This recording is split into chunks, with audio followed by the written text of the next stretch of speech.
எல்லாருக்கும் வணக்கம். ஸோ நம்ம பார்க்க போகிறது 8th ஸ்டாண்டர்ட் ஹோல் புக்கில் பார்த்தோம்னா 8th இயல் தான் பார்க்க போகிறோம்.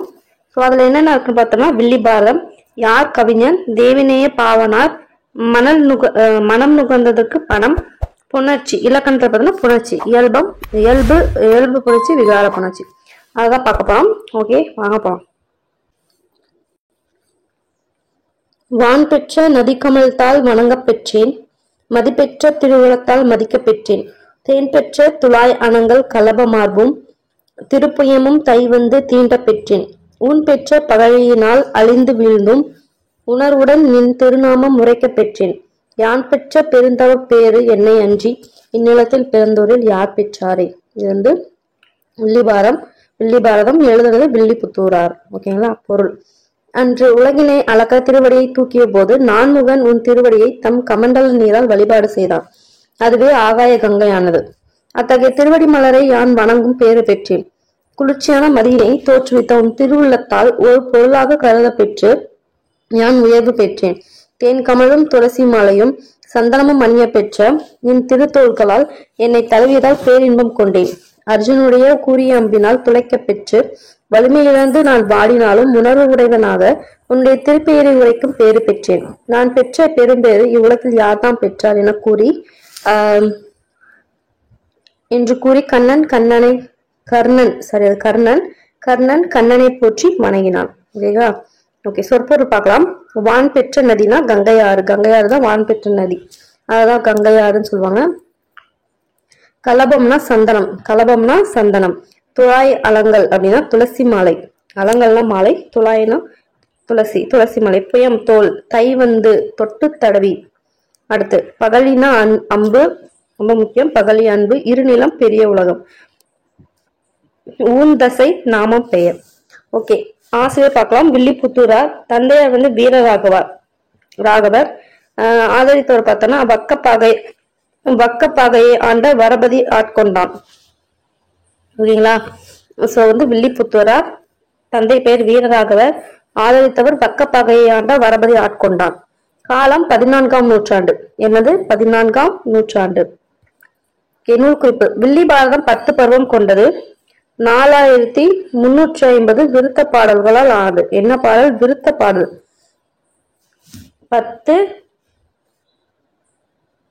10 பருவம், 4350 விருத்த பாடலான பாடல். ஓகேங்களா.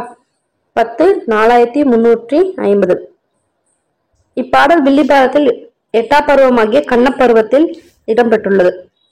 ஸோ நம்ம இதில் தெரிஞ்சுக்க வேண்டியதுன்னா கண்ணப்பருவம் எத்தனாவது பருவம்? 8ஆம் பருவம். அதை தெரிஞ்சுக்கோங்க. கண்ணப்பருவம் 8ஆவது பருவம். ஓகே.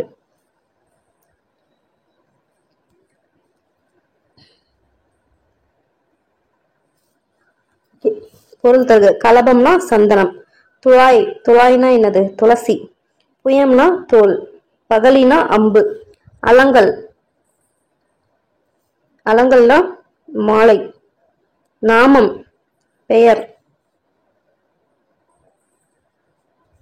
அடுத்து திருவுளம், திரு கூட்டல் உளம், இருநிலம், 2 கூட்டல் நிலம், திருப்புயம், திரு கூட்டல் புயம், இப்ப எடுத்துடணும். பேரூரு, பெருமை கூட்டல் உரு, பெருந்தவம், பெருமை கூட்டல் தவம். வில்லி பாரதத்தை பாடியவர் வில்லிபுத்தூரார். வில்லிபுத்தூராரை ஆதரித்தவர் வக்கப்பகையை ஆண்ட வரபதி ஆட்கொண்டான். அடுத்தது பார்த்தோம்னா யார் கவிஞன். ஓகே, பார்க்கலாம். காசுக்கு பாடுபவன் கவிஞன் அல்லன், கைமாறு விளைந்து புகழ் பெறுதல் வேண்டி மாசற்ற கொள்கைக்கு மாறாய் நெஞ்சை மறைத்து விட்டு பாடுபவன் கவிஞன் அல்லன், தேசத்தை தன்னினத்தை தாழ்த்தி விட்டு தேட்டையிட பாடுபவன் கவிஞன் அல்ல, மீசைக்கு கூழுக்கும் ஆசைப்பட்டு மேல் விழுந்து பாடுபவன் கவிஞன் அல்லன், ஆட்சிக்கும் அஞ்சாமல் யாவரேனும் ஆள்க என துஞ்சாமல் தனது நாட்டின் நீட்சிக்கு பாடுபவன் கவிஞன் ஆவான், மேலோங்கு கொடுமைகளை காணும் போது காட்சிக்கு புலியாகி கொடுமை மால கவிதைகளை பாய்ச்சுபவன் கவிஞன் ஆவான், தாழ்ச்சி சொல்லும் அடிமையலன் மக்கட்கெல்லாம் தலைவன் என பாடுபவன் கவிஞன் வீரன் அப்படின்னு சொல்றாங்க. சொன்னது யாருன்னு பார்த்தோம்னா முடியரசன். ஓகே, நமக்கு அதுலேயே தெரிஞ்சிச்சு. பொருள் நம்ம படிக்கணும்னு அவசியம் இல்லை இல்லையா? நம்ம அடுத்து போயிடலாம். சொற்பொருள் பார்க்கலாம். சொற்பொருள் பார்த்தோம்னா கைமாறுனா பயன், மாசற்றுனா குற்றமற்ற, தேட்டைனா திரட்டிய செல்வம், தேட்டைனா என்ன? திரட்டிய செல்வம், மீட்சினா மேன்மை, மாலனா நீங்க. ஓகே, ஆசிரியர் குறிப்பு ரொம்ப முக்கியம். பெயர் பார்த்தோம்னா முடியரசன், இயற்பெயர் துரைராசு, பெற்றோர் பார்த்தோம்னா சுப்பராயலு சீதாலட்சுமி, சுப்பராயலு சீதாலட்சுமி. ஊர் பார்த்தோம்னா தேனி மாவட்டத்தில் இருக்க பெரியகுளம், முடியரசன் தேனியில இருக்க பெரியகுளம். இயற்றிய நூல்கள் என்னன்னு பார்த்தோம்னா பூங்கொடி, காவியப்பாவை, வீரகாவியம், முடியரசன் கவிதைகள். பணி தமிழாசிரியர், மீசு உயர்நிலைப்பள்ளி காரைக்குடி, காரைக்குடி மீசு உயர்நிலைப்பள்ளியில தமிழாசிரியர். ஓகே, பட்டம் பரம்பமலையில் நடந்த விழாவில் கவியரசு என்னும் பட்டம் குன்றக்குடி அடிகளால் வழங்கப்பட்டது, ரொம்பவே முக்கியம் பரம்பமலையில. ஓகேங்களா? பரிசு பூங்கொடி எனும் காவியத்துக்காக 1966 தமிழக அரசு பரிசு வழங்கியது. எப்ப? 1966 பூங்கொடி அப்படின்றதுக்காக வழங்கினாங்க. சிறப்பு என்னன்னு பார்த்தோம்னா முடியரசன் பாரதிதாசன் பரம்பரை தலைமுறை கவிஞருள் மூத்தவர், தந்தை பெரியார், பேரறிஞர் அண்ணா ஆகியோருடன் நெருங்கி பழகியவர். ஓகேங்களா? சோ பாரதிதாசன் பரம்பரை தலைமுறையில கவிஞர்ல மூத்தவர். ஓகே, இவரோட காலம் 1920 இருந்து 1998. எப்ப? 1920 இருந்து 1998.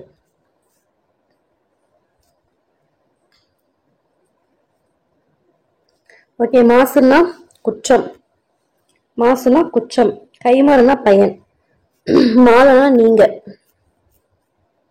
எஸ், மாலனா நீங்க.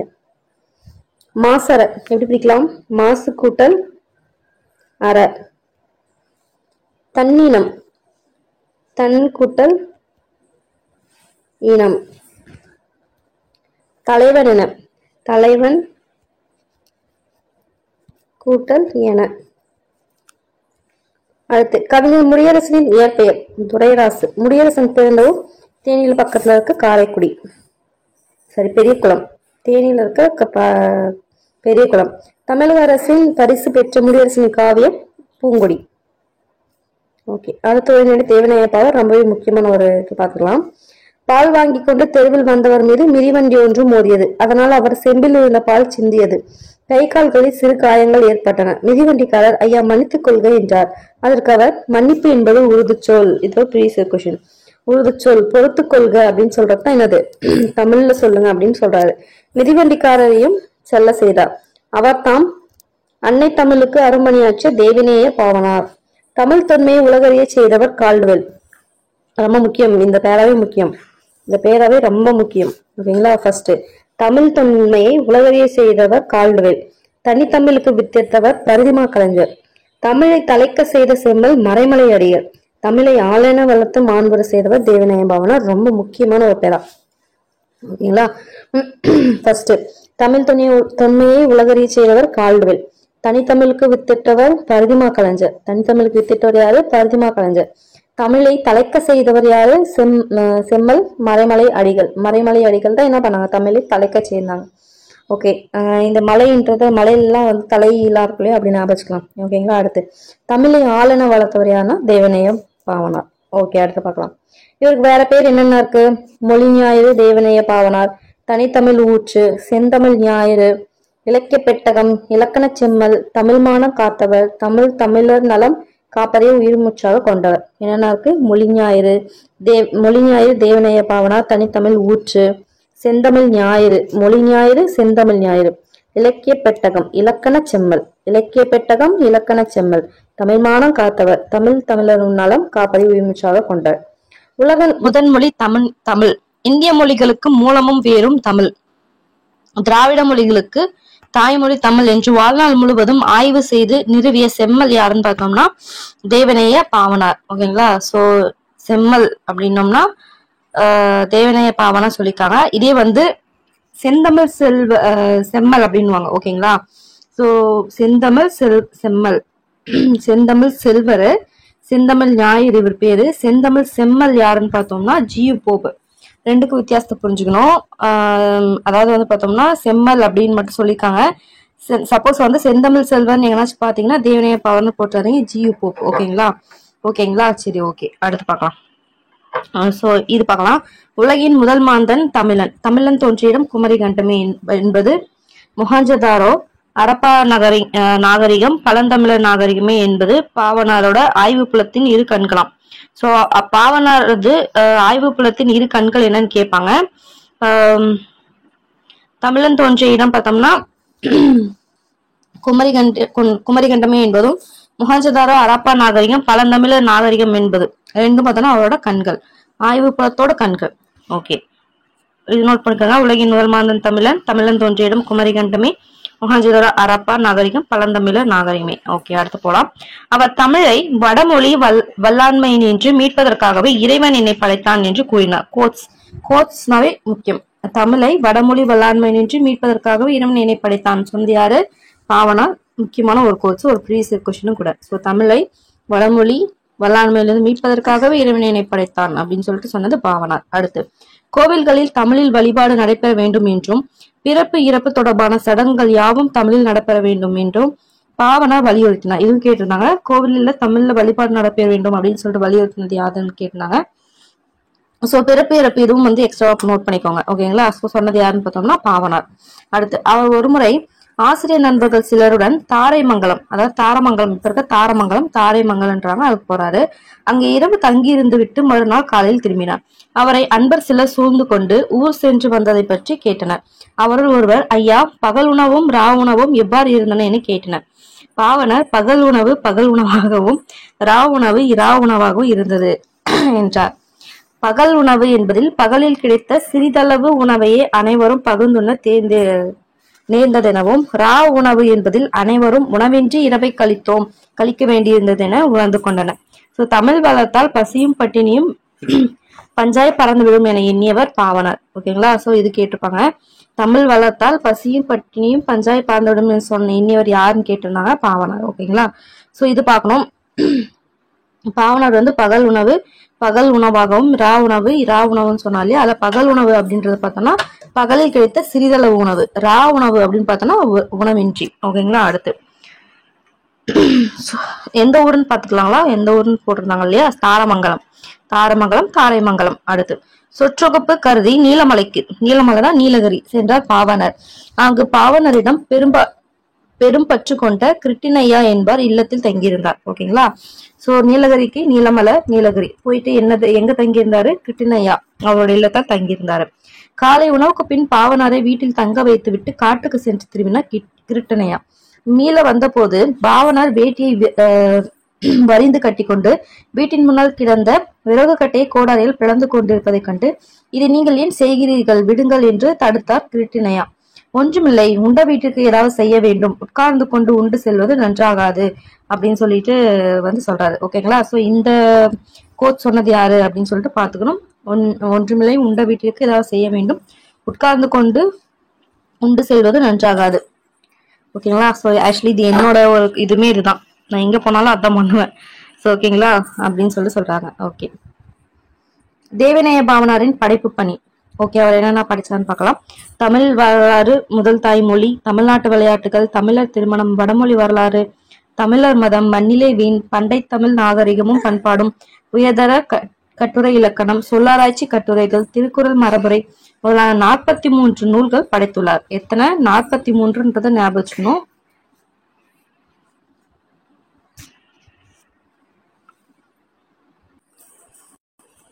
ஓகேங்களா? சோ என்னன்னது? ஃபர்ஸ்ட் தமிழ் வரலாறு, முதல் தாய்மொழி, தமிழ்நாட்டு விளையாட்டுகள், தமிழர் திருமணம், வடமொழி வரலாறு, தமிழர் மதம், மண்ணிலேவின், பண்டை தமிழர் நாகரிகமும் பண்பாடும், உயர்தர கட்டுரை இலக்கணம், சொல்லாராய்ச்சி கட்டுரைகள், திருக்குறள் மரபுரை. ஓகேங்களா? அடுத்து பார்க்கலாம். பாவனர் சொற்பிறப்பியல் அகர முதலி திட்ட இயக்குநராக 8/5/1974 அன்று பணியமர்த்தப்பட்டு அரசின் உதவியோடு சில தொகுதிகளை வெளிக்கொணர்ந்தார். 200க்கும் மேற்பட்ட ஆய்வு கட்டுரைகளை எழுதினார். சோ 43 நூல்கள் படைச்சிருக்காரு, 200க்கும் மேற்பட்ட ஆய்வு கட்டுரை எழுதியிருக்காரு. சோ இந்த டேட் பார்க்கலாம். சொற்பிறப்பியல் அகர முதலி திட்ட இயக்குனரா எப்ப இருந்திருக்காருன்னு பார்த்தோம்னா 8/5/1974. ஓகேங்களா? 8/5/1974. ஓகே, தான் பணியாற்றிய கல்வி நிறுவனம் ஒன்றில் தொடர்ந்து பணியாற்ற இயலாத சூழல் நேர்ந்த போது எனக்கு வறுமையும் உண்டு, மனைவி மக்களும் உண்டு, அவற்றோட மானமும் உண்டு என்று வெளியேறிய தன்மானமிக்க பாவனாரின் உறுதியுரை நம்மை வியக்க வைக்கிறது. ஓகே, இது வந்து ரொம்ப முக்கியமானது, அடிக்கடி கேட்கிற ஒரு ப்ரீவியஸ் கொஸ்டின். எனக்கு வறுமையும் உண்டு, மனைவி மக்களும் உண்டு, அவற்றோட மானமும் உண்டு. அடுத்து ஓகே, அடுத்து இதுவும் வறுமையில் வாடினாலும் கையில் பணம் கிடைத்தால் நூல்களே வாங்குவார். ஓகேங்களா, சோ இதுவுமே கேட்டிருந்தாங்க. சோ வறுமையில் வாடினாலும் கையில் பணம் கிடைத்தால் நூல்களே வாங்கும் யார் அப்படின்னு சொல்லி கேட்டிருந்தாங்க, பாவனா. அடுத்து புலமை செருக்கிலாம் மிகவும் எளிமையான வாழ்க்கை வாழ்ந்தவர், அன்பு கசியும் நெஞ்சத்தில் ஆழமான நன்றியுணர்வு மிக்கவர். ஓகே, தேவநாய பாவனார் பெயரில் சென்னை அண்ணா சாலையில் நூலகம் செயல்பட்டு வருகிறது. ஓகேங்களா, ஒன்று ரொம்ப மெயினான ஒரு பாயிண்ட் இதுலயும் ஒண்ணு. ஸோ அதாவது அவர் பெயர்ல பார்த்தோம்னா சென்னை அண்ணா சாலையில, சென்னை அண்ணா சாலையில நூலகம் இருக்கு. என்ன பார்க்கணும், பல்கலைக்கழகமா நூலகமா இல்லை என்னன்னு சொல்லிட்டு ஸ்டேட்மெண்ட்ல வந்து மாத்தி கொடுப்பாங்க. அதனால வந்து அதை நோட் பண்ணும். நாம அசால்ட்டா விட்டுருவோம், பட் அதுலதான் மிஸ்டேக்கை நம்ம பண்ணோம். ஓகேங்களா, ஸோ அண்ணா சாலையில நூலகம் செயல்பட்டு வருது. ஸோ இவர் படித்து பணியாற்றிய ராசபாளையத்திற்கு அருகில் உள்ள முரம்பில் பாவனார் கோட்டம், அவர் தம் முழு உருவ சிலை, அவர் பெயரில் நூலகம் ஆகியவை அமைக்கப்பட்டுள்ளன. ஓகே, அடுத்து 2வது பாயிண்ட் என்னன்னா, அவர் படித்து பணியாற்றிய, ஓகேங்களா, படித்து பணியாற்றிய ராசபாளையத்திற்கு அருகில் உள்ள முரம்பில் பாவனார் கோட்டம் ஃபர்ஸ்ட், அவரோட முழு உருவச் சிலை, அடுத்து அவர் பெயர்ல நூலகம். ஸோ சென்னையில ஒரு நூலகம், ராசபாளையத்துல ஒரு நூலகம். ஓகேங்களா, இதெல்லாம் அமைக்கப்பட்டிருக்கு அப்படின்றாங்க. ஓகே, அடுத்து இது ரொம்ப ரொம்ப இம்பார்ட்டன்டான ஒரு பாயிண்ட். மதுரையில 5/1/1981 அன்னைக்கு நடைபெற்ற உலக தமிழ் மாநாட்டின் போது மாந்தன் தோற்றமும் தமிழர் மரபும் என்ற தலைப்பில் சொற்பொழிவாற்றி தமிழன்னைக்கு பெருமை சேர்த்தது அவரின் நிறைவு பணியாகவும் நம் மனதில் நீங்கா நினைவாகவும் என்றும் நிலைத்திருக்கும். ரொம்ப முக்கியமான ஒரு பாயிண்ட். ஸோ ஃபர்ஸ்ட் கொஸ்டின் என்னன்னு பார்த்தோம்னா, மதுரையில எப்போ வந்து உலக மாநாடு, தமிழ் மாநாடு நடந்துச்சு அப்படின்னு சொல்லி கேட்பாங்க. 5/1/1981. ஓகேங்களா, அடுத்து அதுல வந்து என்ன தலைப்பின் பேர்ல இவர் சொற்பொழிவாற்றாருன்னு கேட்பாங்க. மாந்தன் தோற்றமும் தமிழர் மரபும். மாந்தன் தோற்றமும் தமிழர் மரபும். ஸோ இதுல கீவேர்ட்ஸ், அதாவது நார்மலா நான் சொல்லும்போது கீவேர்ட்ஸ் சொல்லியா, அது என்னென்னு பார்த்தோம்னா மதுரை, இந்த டேட்டு, இது அடுத்து பார்த்தோம்னா மாந்தன் தோற்றும் மரபும் தமிழர் மரபும், அடுத்து அவரோட பேரு பாவனர், இதெல்லாம் தான் பார்த்தோம்னா கீவேர்ட். ஓகேங்களா, அதாவது வந்து டக்குன்னு அன்று நடைபெற்ற அப்படிலாம் வந்து வளவலன்னு படிக்க முடியல அப்படின்னாலும் டக்குன்னு அந்த கீவேர்ட்ஸ் மட்டும் பார்த்துக்கணும்.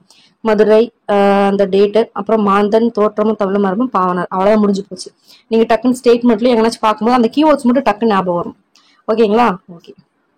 ஃபாஸ்ட் ரிவிஷன் பண்ணும்போது அப்படிதான் பண்ணும், உட்காந்து ஃபுல் சென்டென்ஸ் படிச்சுட்டு இருக்க முடியாது இல்லையா.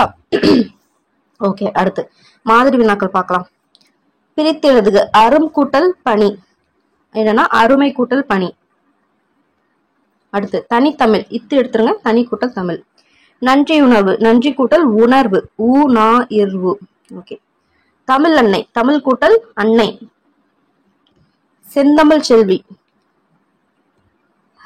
இது எப்படி வேணாலும் பிரிக்கலாம். செம்மை கூட்டல் தமிழ் கூட்டல் செல்வி அப்படின்னு பிரிக்கலாம், இல்லைன்னா செம்மை கூட்டல் தமிழ் செல்வி அப்படின்னு பிரிக்கலாம். ஸோ ஆப்ஷன் வச்சு நம்ம போட்டுக்கலாம். ஓகே. உறுதியுரை, உறுதியுரை எப்படின்னா ஊக்கு பதிலா யூ வரும், அவ்வளவுதான். சொல் கூட்டல் பொலிவு, இதுல சொல்லு இல்லுக்கு பதிலா இரு வரும், சொற்பொழிவுன்னு வரும். உருவம் கூட்டல் சிலை இருக்கா, உருவச்சிலை, இம்முக்கு பதிலா இச்சு போட்டுக்கோங்க. உணவு கூட்டல் இன்றி, இதுல பார்த்தோம்னா இ கெட்டு போயிரும், ஊ போயிட்டு வி வரும், உணவின்றி. சொல் கூட்டல் ஆராய்ச்சி, இல்லு கூட்டல் லா என்ன வரும், லா, சொல்லாராய்ச்சின்னு வரும், அவ்வளவுதான். தனித்தமிழுக்கு வித்திட்டவர், நான் சொன்னேன் இல்லையா அந்த மேல ஒரு பேராகிராஃப். ஸோ தனித்தமிழுக்கு வித்திட்டவர் யாரு?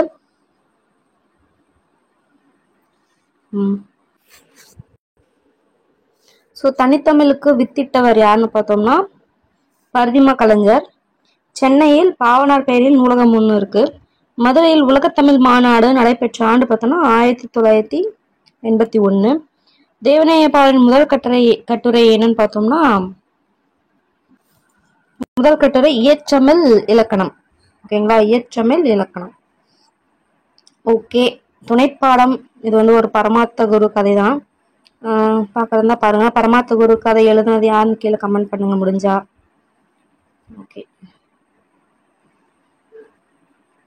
ஓகே. இலக்கணம் பார்க்கலாம். புணர்ச்சி, புணர்ச்சியில பார்த்தோம்னா 2 வகை இருக்கு, இயல்பு நிறைய இருக்கு. பட் இப்ப நம்ம பார்க்க போறது இயல்பு, விகாரம். ஓகேங்களா, ஓகே. அது 2 தான் நம்ம பார்க்க போறோம்.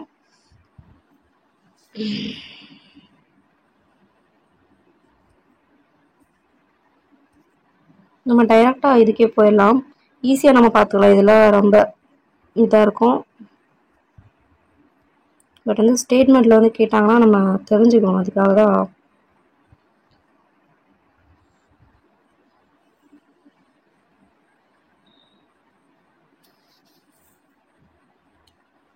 ஃபர்ஸ்ட் புணர்ச்சி என்னன்னு பார்த்துக்கலாம். இரண்டு அல்லது பல சொற்கள் இணைவதுதான் வந்து புணர்ச்சி அப்படின்றாங்க. ஓகேங்களா? அதுக்கடுத்து இயல்பு புணர்ச்சி அப்படின்னா என்னன்னு பார்த்தோம்னா, நிலைமொழியும் வறுமொழியும் சேரும்போது எந்த ஒரு மாற்றமும் இல்லாம வந்துச்சுன்னா அதுதான் இயல்பு புணர்ச்சி. ஓகேங்களா? இப்ப பார்த்தோம்னா பொன் குட்டல் வளையல்னா பொன் வளையல், மலர் குட்டல் மாலை மலர் மாலை, பனை குட்டல் மரம் பனை மரம் அப்படின்னு வருது இல்லையா? ஸோ இது இயல்பு புணர்ச்சி. இதே பாத்தீங்கன்னா தெளிவு. அதுக்கு அடுத்து பார்த்தோம்னா இணையும் இரு சொற்களில் முதல் சொல் நிலைமொழி அப்படின்றாங்க. நிலைமொழியின் இறுதி எழுத்து புள்ளியாக மெய்யாக இருந்தால் மெய்யீறு என்று சொல்ல வேண்டும். இதே உயிர் மெய்யா இருந்துச்சுன்னா உயிரீறு அப்படின்னு சொல்லணும்.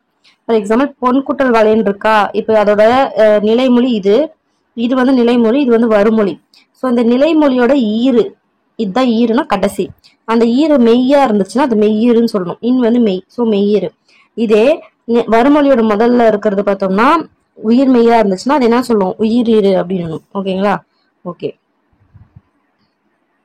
ஒரு எழுத்து சொல்லில் மட்டும் உயிரீறு வெளிப்படையாக தெரியும். ஃபார் எக்ஸாம்பிள் பார்த்தோம்னா ஈ குட்டல் பறந்தது, இதுல பாத்தீங்கன்னா உயிரீறு, இது வந்து உயிரா உயிர் ஈறு ஒன்னே ஒண்ணு வந்திருக்கு. ஸோ இது வந்து வெளிப்படையாக தெரியும்.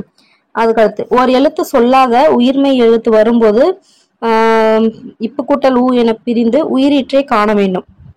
அததான் சொல்றாங்க. பூ பூத்தது அப்படின்றதுல பூன்றது இப்பு கூட்டல் ஊ அப்படின்னு சொல்லி பார்க்கணும். பூ. ஓகேங்களா? அப்படி பார்க்கணும் அப்படின்றாங்க. ஓகே.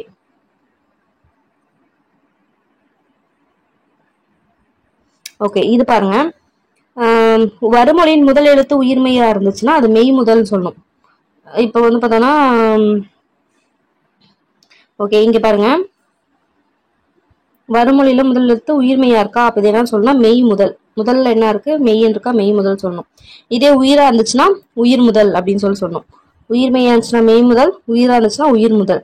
இதே பார்த்தோம்னா நிலைமொழி கடைசியில வந்து பார்த்தோம்னா மெய் இருந்துச்சுன்னா மெய்யீறு, இதே உயிர்மை இருந்துச்சுன்னா உயிரிருன்னு சொல்லணும். ஓகேங்களா? ரெண்டுக்கும் வித்தியாசம் புரிஞ்சுக்கணும்.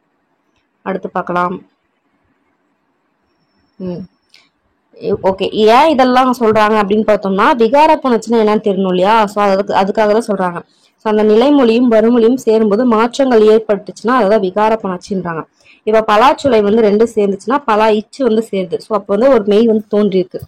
அடுத்து படம் கூட்டல் காட்சியில இந்த படம்ன்றது அழிஞ்சு போய் என்ன மாறுது, இக்குன்னு மாறுது. அடுத்து இது வந்து ஒரு விகாரம். அடுத்து பொன்குட்டல் சிலையில இருன்னு மாறி இருக்கு, இன் வந்து இருரா மாறி இருக்கு.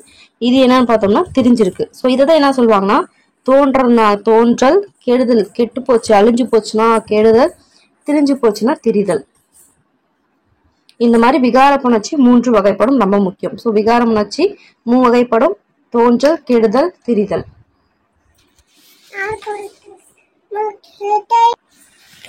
ஓகே, இப்ப பார்த்தது பார்த்தோம்னா சிம்பிளா பார்க்கலாம். புணர்ச்சி வந்து 2 வகைப்படும்: இயல்பு புணர்ச்சி, விகார புணர்ச்சி. இயல்பு புணர்ச்சினா எந்த ஒரு நிலைமொழியிலும் மறுமொழியிலும் எந்த ஒரு மாற்றம் இல்லாமச்சுன்னா அதான் இயல்பு புணர்ச்சி. விகார புணர்ச்சி 3 வகைப்படும்: தோன்றல், கெடுதல், திரிதல். ஒரு நிலைமொழியும் மறுமொழி சேரும் போது ஏதாவது ஒண்ணு தோன்றுச்சுன்னா அது தோன்றல் விகாரம்.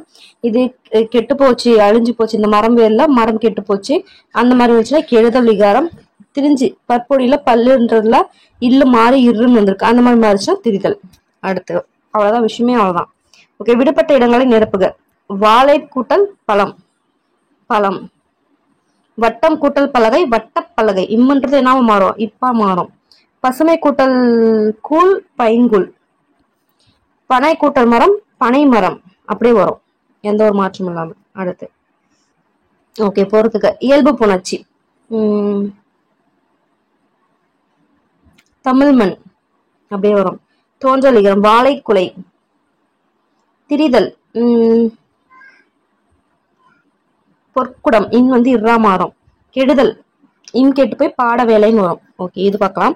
நிலைமொழி ஈச்சு எழுத்தும் வறுமொழி முதல் எழுத்தும் சேர்வதற்கு என்னன்னு சொல்லுவாங்க, புணர்ச்சி அப்படின்னுவாங்க. ஓகே, அல் கூட்டல் திணை என்பது எப்படி புணரும், அக்ரிணை அப்படின்னு புணரும். தோன்றல், திரிதல், கெடுதல் என்பன என்ன புணர்ச்சி ஆகும், விகார புணர்ச்சியோட 3 வகைதான் அது. அடுத்து வாழை கூட்டல் தோட்டம் என்பது என்னது, வாழை தோட்டம் வருமா? இத்து வரும். விகார புணர்ச்சி. அடுத்து நிலைமொழியும் வறுமொழியும் எவ்வித மாற்றம் இல்லாமல் புணர்வது என்னது? இயல்பு புணர்ச்சி. விகார புணர்ச்சி எத்தனை வகைப்படும்? 3. தோன்றல், கெடுதல், திரிதல். ஓகே.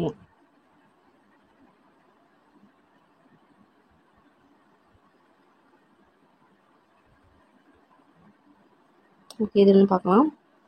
எட்டயபுரத்து அரசவையில் இருந்த காந்திமதிநாதன் என்பவருக்கு ஒருமுறை பாரதியார் மீது வெறுப்பு ஏற்பட்டது. பாடல் புனைவதில் வல்லவரான பாரதியை பாடலாலேயே சிறுமைப்படுத்த வேண்டும் என நினைத்தார். எனவே பாரதி சின்ன பயல் என்ற ஈச்சடியை கொடுத்து பாரதியாரிடம் பாடல் ஒன்றை பாட சொன்னார். காந்திமதிநாதனின் உள்நோக்கத்தை புரிந்து கொண்ட பாரதியார் பாடலை பாடி முடித்தார். பாடலின் ஈச்சடியை கீழ்கண்டவாறு அமைத்திருந்தார். காந்திமதிநாதனை பார் அதி சின்ன பயல் அப்படின்னு சொல்லிட்டு எழுதியிருக்காரு. வேற லெவல். காந்திமதிநாதனை பார் அதி எப்படின்னா இந்த பார் அதி சின்ன பயல் அப்படின்னு சொல்லிட்டு அவர் இது பண்ண மாதிரி இருக்கு. அந்த பார் குட்டல் அதின்றத பிரிச்சா என்ன வரும்? சேர்த்தா என்ன வரும்? பாரதின்னு வரும். பாரதி சின்ன பயல் அப்படின்ற மாதிரி அவர் சொன்ன அந்த பாரதி சின்ன பயல் வந்துருச்சு. காந்திமதிநாதனை இது பண்ண மாதிரி இருக்கு. ஓகேங்களா? Nice one.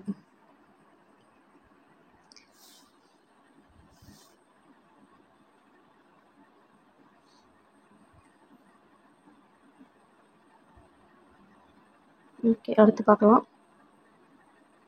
ஓகே, இந்த வல்லினம் மிகும் இடங்கள் இதெல்லாம் தெரிஞ்சுக்கணும். ஸ்டேட்மெண்ட்ல கேட்டு விட்டுருவாங்க. ஓகே, இப்ப ஆ இ அப்படின்ற சுட்டெழுத்துக்கு பின் வல்லொற்று மிகுமா மிகாதான்னு பார்த்தோம்னா மிகும். ஓகேங்களா? ஃபர்ஸ்ட் எது சுட்டெழுத்துக்கள்னா ஆ இ, அந்த இந்த அப்படின்னு வருது இல்லையா, அந்த மாதிரி அந்த இதுல பார்த்தோம்னா ஆ இ இருக்குல்லையா, அது பின்னாடி மிகும். அதே மாதிரி ஏ என்னும் வினா எழுத்தின் பின் வல்லொற்று மிகும். ஏ கூட்டல் பொருள், அப்புறம் வேற என்ன அந்த மாதிரி வரும் இல்லையா, அந்த மாதிரி வந்துச்சுன்னா ஓகே. அந்த மாதிரி ஏ அப்படின்ற வினா எழுத்து பின்.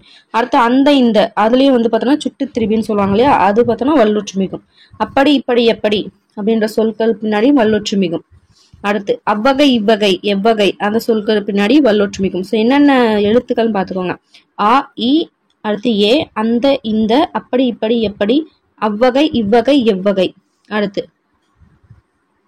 இனி தனி மற்றும் மற்ற மற்றை அப்படின்ற சொல் பின்னாடி வல்லொற்று மிகும். அடுத்து இரண்டாம் வேற்றுமை நான்காம் வேற்றுமை விரியின் பின் வல்லொற்று மிகும். ஸோ வித்தியாசத்தை புரிஞ்சுக்கணும். தொகை கிடையாது, விரி. ஓகேங்களா? தொகைக்கு பின்னாடி மிகாது. ஓகேங்களா? ரெண்டுக்கு வித்தியாசம் தெரிஞ்சுக்கணும். அதே மாதிரி இரண்டாம் வேற்றுமை உருபும் பயனும் உடன்தொக்க தொகை பின்னும் வல்லொற்று மிகும். இது அதாவது உருபும் பயனும் உடன்தொக்க தொகை. ஓகேங்களா? அதுக்கு பின்னாடி வல்லொற்று மிகும். பட் இரண்டாம் வேற்றுமை தொகைக்கு பின்னாடி வல்லொற்று மிகாது. அடுத்து அதே மாதிரி மூன்றாம் வேற்றுமை உருபும் பயனும் உடன்தொக்க தொகையின் பின் வல்லொற்று மிகும். அதே மாதிரி நான்காம் வேற்றுமை ஐந்தாம் வேற்றுமை ஆறுல வராது, ஏழாம் வேற்றுமை. அதே மாதிரி இதுல கொஞ்சம் ஒரு டிஃப்ரெண்டா வேற்றுமை ஏழாம் வேற்றுமை தொகையின் பின்னும் வல்லொற்று மிகும் அப்படின்னு சொல்லிட்டு சொல்றாங்க. ஓகேங்களா? ஓகே. ஸோ வேற்றுமை இதுல அப்படின்னு பார்த்தோம்னா இரண்டாம் வேற்றுமை நான்காம் வேற்றுமை விரி. ஓகேங்களா? அதாவது வெளிப்படையா வரும். வெளிப்படையா வந்திருக்கா ஐ கு, அதுல வெள்ளொற்று மிகும். அதே மாதிரி இரண்டாம் வேற்றுமை மூன்றாம் வேற்றுமை 4 5 7 அந்த வேற்றுமையோட உருபும் பயனும் உடன்தொக்க தொகை பின்னாடி வல்லொற்று மிகும். அதுக்கு அடுத்து பார்த்தோம்னா ஏழாம் வேற்றுமை தொகையில அப்படின்னு பார்த்தோம்னா ஏழாம் வேற்றுமை தொகையில மட்டும்தான் வல்லொற்று மிகும். மற்றதுல இருந்து மிகாது. அவ்வளவுதான். ஸோ இப்ப மேல சொன்னோம் இல்லையா நம்ம ரூல்ஸ். ஸோ அதை வச்சு நீங்க என்ன பண்றீங்கன்னா இந்த பயிற்சி நீங்களே பண்ணணும். பண்ணுங்க, கண்டிப்பா பண்ணுங்க, ஒன்றும் பிரச்சனை இல்லை. ஈஸியா தான் இருக்கும். அந்த இதெல்லாம் பார்த்தோம் இல்லையா, ஸோ பார்த்து பண்ணுங்க. வல்லினமே சேர்த்து எழுதுக.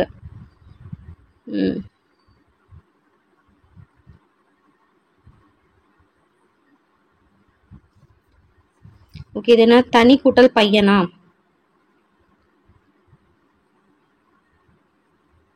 இப்போ தனி இங்க இந்த ஓடு வந்துச்சு இல்லையா, தனி இனி தனின்னு வந்துச்சு இல்லையா, அதுக்கு பின்னாடி வல்லொற்று மிகும் சொல்லிட்டு பார்த்துருக்கோம். அப்ப என்ன வரும்?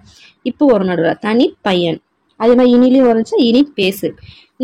நீர் குடம் என்னன்னு வரும்னா நீரின் கண் உள்ள குடம் அப்படின்னு வரும். ஓகேங்களா? ஸோ அந்த மாதிரி வந்துச்சுன்னா வரும் மிகும். பாம்பு தோல். ஓகே, பாம்பு தோல் இத்து வரும். பாம்பு தோல் இத்து வரும். ஓகே, தமிழ் எண்ணை கூடுதல் காண்க. இது என்னன்னு பார்க்கலாம். காணா 1 1 + 8 9. 9ன்னா என்னது? ஊ மாதிரி வரும். அடுத்து கானா என்னது 1 + ரூ.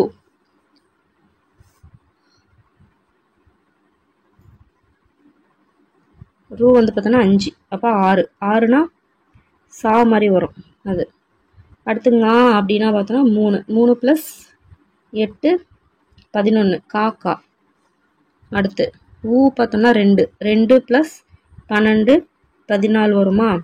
4 அப்படின்னு 1னா கா, 4னா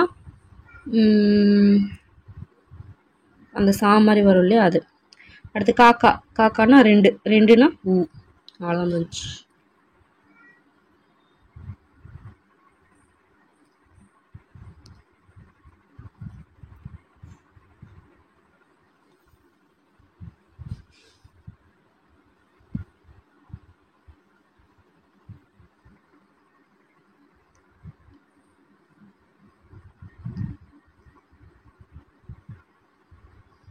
ஓகே, அவ்வளோதான் முடிஞ்சது. ஸோ இயல் 8 வந்து நம்ம வெற்றிகரமாக முடிச்சிட்டோம். அடுத்து நம்ம இயல் 9ல் மீட் பண்ணுவோம். பாய்.